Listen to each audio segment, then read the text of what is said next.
Hello friends, good morning. কেমন আছো তোমরা সকলে? আমরা তো খুব ভালো আছি। আর এখন হচ্ছে সকাল সকাল, এই যে ছেলে স্কুলে চলে গেছে, মেয়ে তো ঘুমোচ্ছে। ঘরের প্রায় কাজকর্ম হয়ে গেছে, তো এই যে আমি এখানে দাঁড়িয়ে আছি। মানে বৃষ্টি, প্রচণ্ড বৃষ্টি চলছে, তো এখান থেকে বৃষ্টি বেশ ভালো লাগছে তো দেখতে। তো এখানে দাঁড়িয়ে দেখছিলাম, ভাবলাম তোমার সাথে শেয়ার করে দিই। তো যাই হোক, এখন আর কি বৃষ্টিটা থেমে গেছে।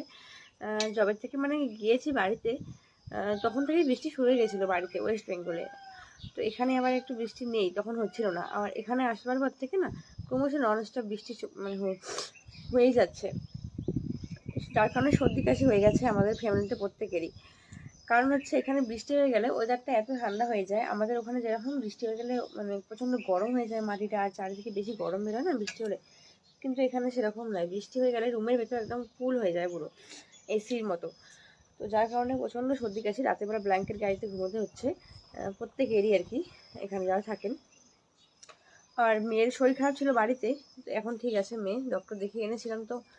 আর আমাদের তো ফ্যামিলিতে বললাম যে প্রত্যেকেরই এখন তবু ঠিক আছে একটু একটু, আর কদিন আগে বেশি খারাপ ছিল। আর এখানে এই যে কিছু সবজি মানে হয়েছে, কিন্তু সবজিগুলো পরিষ্কার করা হয়নি, যেহেতু সদ্য বাড়ি থেকে এসেছি তো। বৃষ্টির কারণে পরিষ্কার করা হচ্ছে না, বৃষ্টি কমে গেলে বেশ পরিষ্কার হয়ে যাবে। আর এই যে এখানে রোজের গাছ রয়েছে তিনটে, এই যে ফুলও এসছে। একটা একটাতে ফুল এসছে, এই টাইমে যে ফুল হয় যদিও, আর কিছুদিন